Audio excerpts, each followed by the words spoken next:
And thanks for staying with us. We are your election headquarters, and we do know that in a little over a year, Ghanaians will go to the polls to select a new leader when President Akufo-Addo ends his tenure. One of the many faces, of course, new ones, that will be canvassing for your votes to lead the country is Dr. Sam Ankrah, an independent candidate who's joining us now in studio to have a conversation on his bid to become President of the Republic. Dr. Ankrah, thank you for spending some time with us here on The Pulse. Thank you for having me. Blessed. It's such a pleasure to be speaking to you. And I know that it's been a very busy year for you and a busy week as well. But let's start off with how your campaign has been faring so far, because ever since you announced, you've been hitting the grounds running, and many are wondering, what's the end game?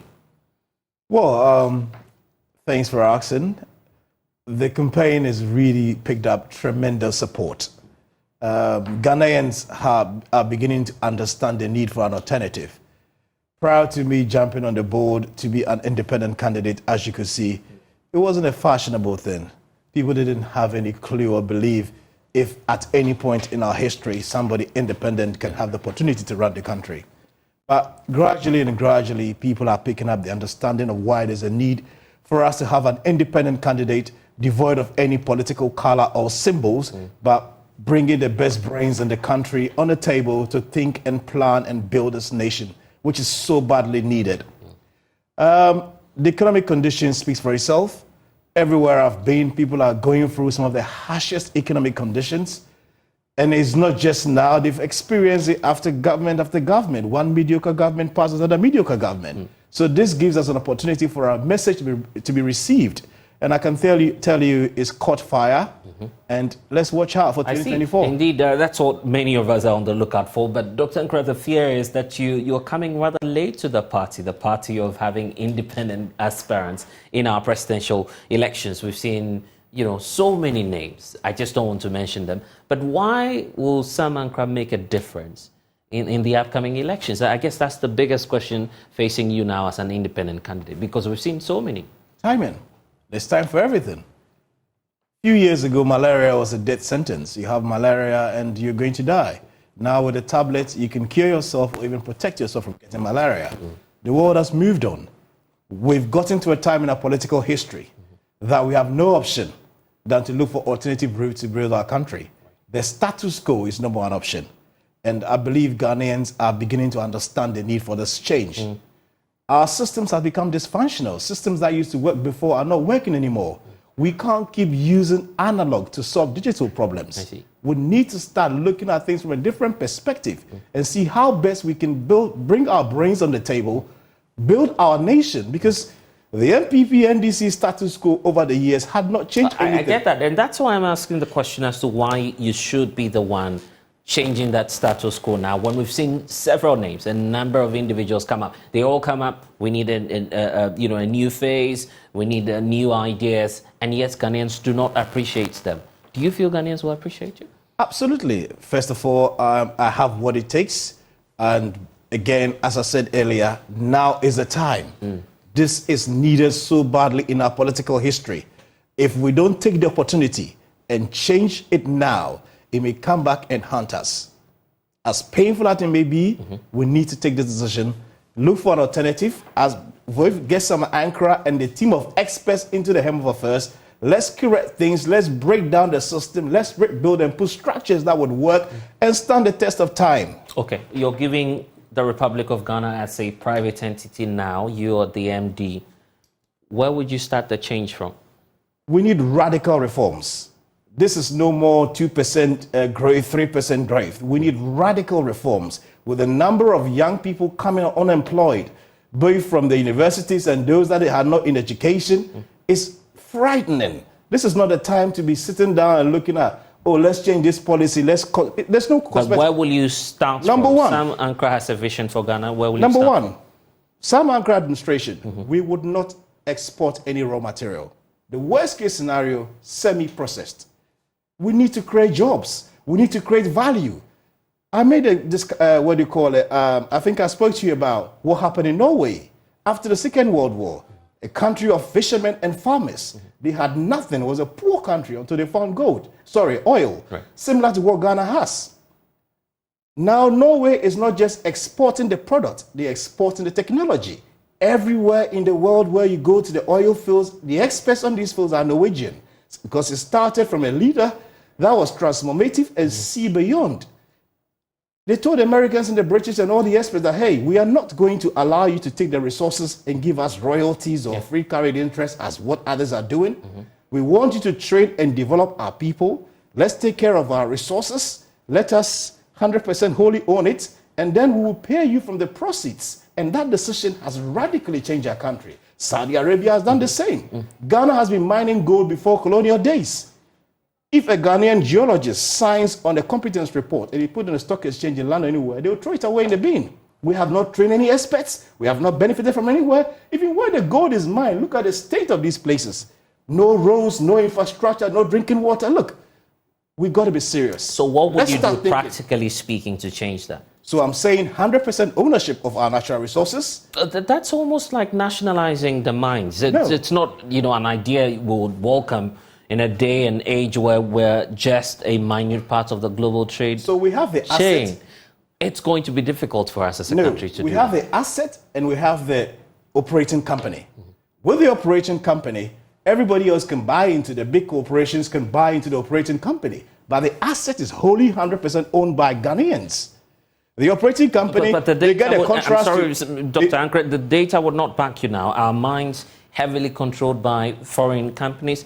Do you intend to expropriate all of this? Well, I mean, those that had gone are gone. We can't go back and change the law. So then, but obviously, there are new opportunities coming. We just found lithium, and again, we've just thrown it away. 13% free carried interest, 10% royalties, the same old colonial so it's all gone now. How do we deal with the problem? There are a lot more. I mean, if you look at the Ghanaian mob, luckily we're blessed. So we need to look at the remaining resources, cover it like as much with our precious life, and protect it for our Ghanaians for now and also for the generations coming after us. Right. So 100% ownership for natural resources. No raw materials get out of the ports of this country. I mean, can you imagine? You go out there in the bush, cut timber, put it in trails, destroy roads you've invested millions into, ship it abroad, import it back at 3,000% increase in price. I mean, come on, look, let's be serious. Let's start thinking as a nation for ourselves. Let's start creating opportunities. Let's be selfless and leave something for the generations to come. We are borrowing and mortgaging their future. Why are we not creating something for them? So it's about time we cut off all those things and start looking and making sure that Ghanaian assets benefit Ghanaians. Again, look at the vast lands around us. Arable lands, fertile lands. You drink water, you take an orange, you leave the seed there, it germinates the next day. Plantain everywhere, it's uprooted. The fertile is great, it's so rich. And yet, we are importing onions, tomatoes. Come on. Let's get into heavy mechanized farming. And again, I have a blueprint for that. We're going to get into heavy mechanized farming, feed ourselves and feed our neighbors. Look, see how valuable Ukraine was to Africa. They got into war and the whole economies in Africa were going to pieces. How can Ghana, with so much land around us, do the same? What stops us? Is it because of color or we are not thinking? In spite of all of these ideas, the polling appears to be out with the EIU predicting a possible win for the opposition National Democratic Congress. It's almost as though we're going back into that cycle. Well, you can't beat the NDC now, you agree? I'm beating the NDC hands down. Look, I've also done the polling. Again, some of these things, I don't want to start talking about it. I don't believe in them. I have been at the length and breadth of this nation. 9 out of 10 Ghanaians you speak to would not touch MPP or NDC with a poll if the right things are being done, which we're following. So maybe our strategy hasn't gone down the ground yet. Let me get that clearly. You doubt the EIU report and prediction that the opposition NDC might win. This is a scientific poll, 3 or 4 times running, correctly predicting what might happen in terms of our, if you do the political transition. The poll obviously is based on today's happening. Right. They haven't seen the outdooring of Sam Ankrah's policy, the impact of the campaign that we're going to do, because we're going to match them boot for boot, leg for leg, arm for arm. We're going to go to the length and breadth of this country, logistics-wise. So We haven't done that. How many parts of the country have you been in terms of region? So far, I've done a lot of work in the north, the upper west, upper east, the north. I've done most part of the OT region, Volta region. And I've reserved Ashanti and Greater Accra from the 1st of January's launch. That's the 13th of January when we outdoor our campaign. Okay. Those are the places we're going to spend a lot more time. I see. There. You want to eat deep into the governing NPP's base in the Ashanti region. We'll talk about the strategy. But all of these regions you've gone to, you're telling me that, first of all, if we ask all of the people you've met, none of them will be speaking about the NDC or the NPP. Are they speaking about you? Well, absolutely. They said we're looking for a credible alternative. It looks like you're offering that to us. Look, by what measure, really? Well, let me come in there. An Yes. old lady said something very, very sad and very touching as well to me when I was in the Damango area. She said, "Young man, I appreciate you taking the effort to come to this part of the world to campaign to us. But we haven't seen what politics have done for us over the years. You see that water there? The wildlife comes and drinks from it. The horses drink from it. The elephants. And the same water we're drinking. And since time immemorial, having government after government, this hasn't changed. Are you saying you can change this for us?" As sad as the story was, these are the happenings around our nation. The last 30 years or 60 years of independence had not changed the lifestyle of Ghanaians. How long are we going to sit back and watch and keep doing the same old thing? Einstein says it so smartly years ago, generations ago. He's only an insane person that keeps doing the same old stuff and expecting a change. Unfortunately, we keep doing that, voting for, in the same patterns as we've done since the Fourth Democratic Dispensation. If we're to give a percentage in terms of projections that you're making for yourself, what's the target that you're seeking to upset this year's elections with? To be honest with you, the report that we have, and again, I've got to be very blunt and transparent about it, we're looking to get about 35% for the first round. And then maybe when we go on the second round, getting all the smaller parties to join us, we can cross the line of 51%. But again, a lot can change depending on what efforts and work that we put into. And we're being very aggressive, and we're taking this serious, and we are going to the wire. Okay, the space you find yourself in now, you are an independent candidate, almost as though you're pushing for a new force or a third force. We are the third. That conversation has come up. We are the alternative. Is Ghana ripe for a new force, if we should put it that way? Absolutely. It's the same as asking me, is Ghana ripe for having the right people to lead the country? We've gone on the same route where people are appointed on political merit, not on meritocracy or the skill that they bring on the table, and it's failed us. We are saying we want people with the right credentials, right qualifications to be fixed to run this nation. We can't afford to be doing political squabbles where I win and I bring my cabal to just come and run around, don't have the know-how, just do things and feed themselves and their families and then leave the government. And that's not what we need. We need people who are selfless, people who have the requisite skills, and people who have the ability to do this. And we are saying we are using Ghana as a whole pool of resources and talent, both home and abroad, to recruit and bring them on the ground to come and help build this nation, which is so badly needed. You're not the only one, you agree, championing this agenda of having a new force. You issued a statement a couple of days ago pointing out your own reservations about a separate campaign, also championing this cause of a new force. And we've seen the billboards all over town. Your face was then edited onto a certain graphic display pointing out that you might have been the one behind all these masks that we see across the country, billboards depicting masks of, I presume they are men, because I don't know who's behind that. And then you pointed out that, look, I am for a new force, except to say that I'm not working with this group of people. Why not join forces with these people? Our arms are widely open to anybody that wants to support, because at the end of the day, we're fighting the same fight. We want to end the neo-colonialist rule NDC MPP. So any group, wherever they are in Ghana, so far as they're Ghanaians and they buy into that vision, our arms and are wholly open for these guys. Right. The only issue I had was, again, people did not understand the symbolism of the mask. I wasn't trying to bring down somebody's campaign. No, all I'm saying is, at this point in our country, where Ghanaians are going through some of the harshest conditions as a result of masked promises, there's no masked promises going forward.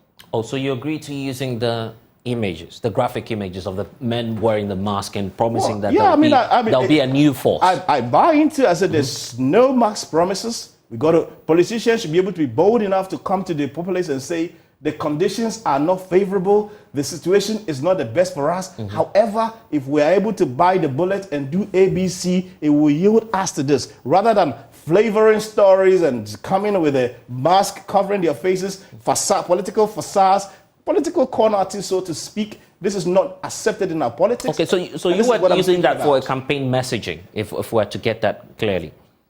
Yes. So you're using someone else's idea? No, at all. I mean, yeah, but that's someone's intellectual property. They were sending out a message asking for Ghanaians to join the new force, and then Dr. Sam Ankrah comes, appears from nowhere, quote and unquote, steals this mask. Blizzard. You use the mask for 5 minutes and then you take it off and say, I'm the one. I never used the mask. First of all, I never wore the mask and take it off. Let's get that out. But Blizzard, we've sat in this country and see different things. I have seen NDC billboards where they are pushing the elephant into the bush. I have seen MPP's billboards where they use the horn of the elephant to pull down the umbrella. It's called political comedy. It's accepted. It's very ethical and morally right in everywhere we go. So this is the beauty of democracy. We should be able to do that because at the end of the day, it's accepting views and opinions of everybody. The fact that you are working with me to achieve a goal doesn't mean everything that you do is 100% perfect. I see. Do you know the one behind this mask? No, I'm not. So when you, of course, showed up, everyone believed you. So we take it as though that you are the one really behind the mask? No, I'm not the one behind the mask. So how do we trust you now? Trust me 100%, I am not the man behind the mask. Did you receive a call, perhaps from the force? And what was the kind of reception you had from, the originators of that? Honestly speaking, I have not received any call from any force, and these are unseen faces. These are hidden hands. I mean, for the new force supposedly being advertised is not even a registered entity in anywhere in this country. So clearly, it's unseen hands. You've checked that already? I mean, I do that all this. Yes. Oh, I see. So the new force is not registered. Well, as far as I'm concerned, yeah, we haven't seen anywhere. So the graphic imagery we see, you do not have any idea who might be behind it. Absolutely not. And again, the mask is an African mask. It belongs to the Benin community in Nigeria. That's a mask. Really? And again, it's AI generated. It's on a stockpile on the internet. Everybody can go there and access it. So there's no exclusivity. There's nothing at all to it. So anybody cannot lay claim on that as far as that is concerned. But in any event, we're not fighting anybody. We want to end the status quo. We're telling Ghanaians that a status quo is no more an option. Well, NDC, MPP can't take this country to prosperity because of our style of politics. That this new force is not happy with what you're doing. They've issued a statement. I believe you've read the statement calling you out and, portraying you in a light that some would say is unprecedented. A president should not be going in for another person's manifesto. Exactly. But then again, like I said, I've explained to you what... But you've seen the statement. I've seen the statement. They've written to you also. Nobody has written to me. Somebody sat in a corner, wrote... Who is this? I don't know. Right. Wrote something and then put on the internet just to what do you call it, defame me. Obviously, because... You now feel defamed? Well, I mean, the content of it, but when I came out and I did my press release as well to counter that, again, nobody has responded. So let's wait and see who now unveiled himself to be behind the mask. Then we can take them on that letter they released. Well, we can't believe them too. Well, you can't believe them. I don't know. But like I said, let's see who comes behind the mask. Are you interested in joining this new force? Some say you like the movement, you like the sort of suspense. No, but I mean, we're building a newest force. But if you want to join a new force, why not meet the leadership? At least we've seen a face communicating on behalf of this. I have continuously said to you, there's no face behind this mask, this billboards. Nobody is taking ownership, so who would you talk to? And that's why you went in for it? No, not necessarily that. I went on it, whether there was or there wasn't, we could have done what we did anyway. That's irrelevant. You're going to do it regardless? Of course, yes, regardless. But what I'm saying is, we're building a coalition of all these small forces. We've had an agreement, the Ghana First Coalition. We're talking to different groups to all come together so that collectively we have the strength to And it's interesting that if you like the new force, you haven't reached out to them yet. If you I keep repeatedly saying to you, there's no face behind the new force. Who are you Have you tried that? You said you've researched. You know that this is not a registered group as you're claiming. You want me to go behind? You want me to go? And that's your first claim, your initial claim that you've checked. These are not registered. A registered group of people. Because when I saw the letter circulating, I had to check and see who are behind it so I can take them on. But I couldn't find anything. Oh, you wanted to sue them? Well, I mean, I don't want to go to that far. Right. Like I said, in political space, some of these things could be allowed. But my lawyers would advise going forward. But we want to make sure who are the ones behind these statements. If I get that, you are also searching for those behind the Absolutely, mask. because I felt as I said, defamed. They made some very callous, irresponsible statements and malicious accusations with unfounded grounds. So obviously, if somebody's attacking you personally, you need to take it serious. And like I said, those accusations are not presidential. Have you watched the latest video of the group with the spokesperson coming out and mentioning her name, who she is, and what they stand for? You've seen that video? In fact, look. You've seen that video, I've seen that video. Yes, but precisely. You know That's what? a face to the mask. I don't want to value the questions you're asking, but there's more bread and butter issues Ghanaian was listening to. Yeah, but if a Dutch lady... It's part of the politics. You were telling me it's part of the politics. Yeah, well, but a Dutch lady comes in and makes some statements. Is that what you want us to use prime time to talk about? You're standing for, the presidency. The presidency, as we all know it, will need someone who will be candid in his opinion. And Absolutely. of course, when you are in trouble, then we talk about the problems surrounding you. So now you have a group with a face on it, someone introducing herself. Not a Ghanaian. You're questioning the citizenship. I don't know that. I know, because this is apparently from my team search, is a reality TV person from somewhere in Belgium or Holland, one of those European countries. So the new force is anti-Ghanaian. Again, it's not up to me to say. Let but at least decide. You see a face, and you say that you've been engaging people, and all we see is you don't seem to go to the right quarters, at least just to see if indeed you get the right people to speak to. Yeah, but like I said, I just told you that face that spoke on the video, the search that we've done so far tells us who that person is. So, but like I said, look, let's discuss the bread and butter for these Ghanaians. Ghanaians need to hear more of our policies. Okay. One more issue before we talk about your policy, and I'll be on this because that in the very last few days, that's been the controversy around you. The names we've heard, possibly about people who might be behind this mask. One name has come up, and it appears that's a businessman. You know him. Who said? I've seen him. How do you know I know him? You know him too well, Dr. Ankrah. How do you know I know him too well? And these names I don't know anyone. And these names that we've heard, of course. Are we going to sit here and speculate about some mask?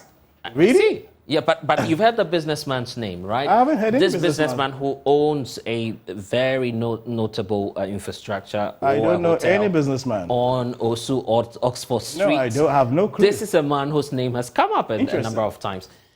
You've heard about the rumors too. Listen, I am saying Ghanaians need somebody who has the capability, the expertise, the skill, the know-how, the history, the track record to be able to run this nation. And sources say this gentleman is not happy with you, and you know that too. Well, then he should tell me directly. I haven't, like I said, I mean, I've repeated. Yeah, but you've heard all of these things, and that's why I haven't heard anything. You are telling me. I'm hearing for the very first time about. A very well-informed person. No. I'm hearing for the very first time that there is a gentleman somewhere who claims ownership. But you heard that too, Doctor. But if the gentleman claims ownership, and I think that gentleman probably would know me too. So the best thing is. Yeah, but you know him too well too. Take the call and call Sam Ankrah. And You're you, Sam expecting his Ankrah, call? you don't hide on unseen faces and send press releases on the internet. I have shown myself. I said it's me here. So anybody else out there thinks they are the one behind the mask, unveil yourself and talk to Sam Ankrah. Dr. Ankrah, before we move on, you want Cheddar to call you. Is that what you expect? Who is Cheddar? Okay, I see. You don't know him. Well, that's what you're telling us. Yeah. Okay, I see. Let's talk about your policies now, but he'll get back on that, I'm sure. Let's talk about policies now. What do you intend to do in the first few days of taking up the role as President of the Republic, if indeed you're giving the opportunity? We've seen the 24-hour economy by some political parties. Some others are promising digitization. What's going to be big on the table for you? For me, government size. Government size is huge. We need to save money. A lot of our waste goes through the government side. Corruption is basically at the peak of where it is because of the size of government. UK, a country of 65 million, has only 300,000 people in the government payroll. Ghana, a country of over just about 31 million, has over 1 million people on payroll. We have government institutions, state enterprises that are lying idle and yet fill the people who are paid monthly. We go to the capital markets, borrow money, and come and use it to pay recurrent expenditures, including salaries. Come on. Let's be serious here. Government size needs to be halved to be able to create the kind of prosperity that we have. But in doing so, we make room for the private sector to be able to absorb it. We have to offload most of these SOEs that are sitting idle into the private sector. So it's going to be a private sector-driven economy that Sam Ankrah will be looking to promote. 24-hour economy, I'm sure you've heard about that policy plan. You've been in business for a long time. You know how these things work. Do we really need policy to drive it? Well, look, 24-hour economy on the surface, fantastic idea. Like many other policies that this country has projected or proposed. However, the implementation, how are we going to execute this? We live in a country where even in Accra, there's portions and the splashes of areas, we don't even have 24-hour water. Right. It rains and our lights go off. Our distribution lines are dead. The small wind blows, the lights goes off. We don't have 24-hour power or energy. Daytime, they are robbing people on our streets. People are wearing masks to rob petrol stations on daytime. Now you're using the mask again. So what I'm trying to tell you is, we can't do this in isolation. Yeah. Again, it's just an announcement. Maybe when I see the detailed and elaborate rollout, I could buy myself into. But you feel it's an idea that I think it's a fantastic idea, but the ingredients that needs to make it happen and work is not on the grounds at the moment. Wow. And it will take you to change that?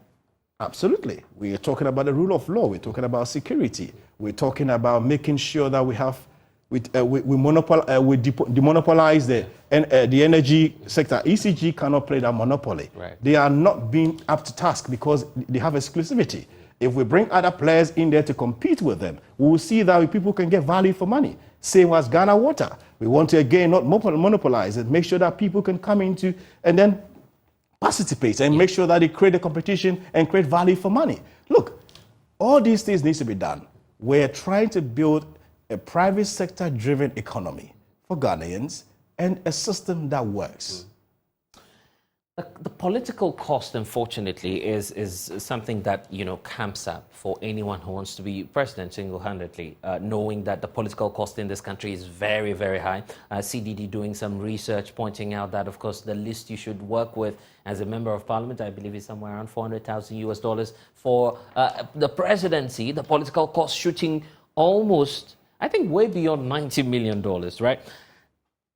Do you have this financial capacity to do all of these things just by yourself, when in fact we have established political parties that could be the vehicle to support you to do that? Well, first of all, as an entrepreneur, before you make any business assessment or venture to get in, you sit back, you take a pen and paper, you draw, and you see what the cost to the implementation is. If I hadn't done that, I probably would put my neck on the line. Then you look at the source of funding. If you don't have that, you don't have a business.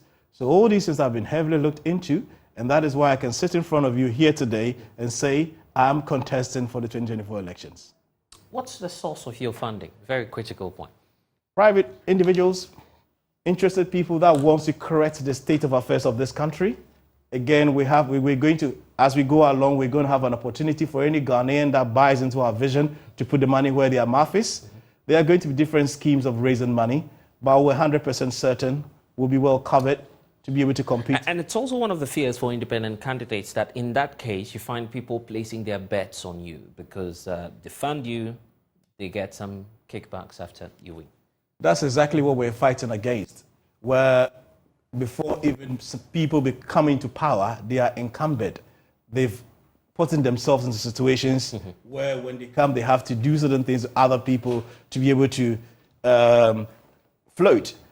We're not doing that. We're saying we're bringing unencumbered money, free of any encumbrances, come, free hand, make decisions that would benefit and prosper Ghanaians. I see.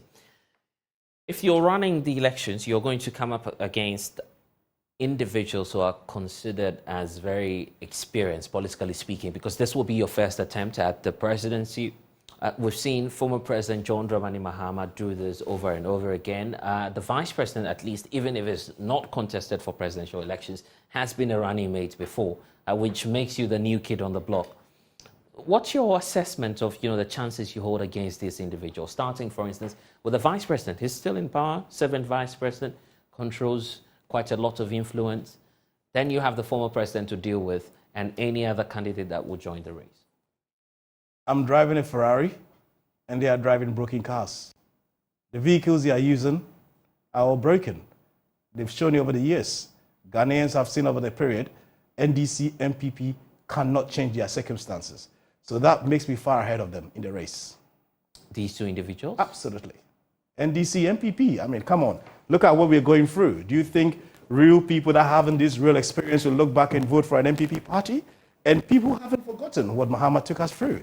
So these are people that have issues. So I'm saying they are driving broken cars. I'm driving a Ferrari and I'm way ahead of them. I see.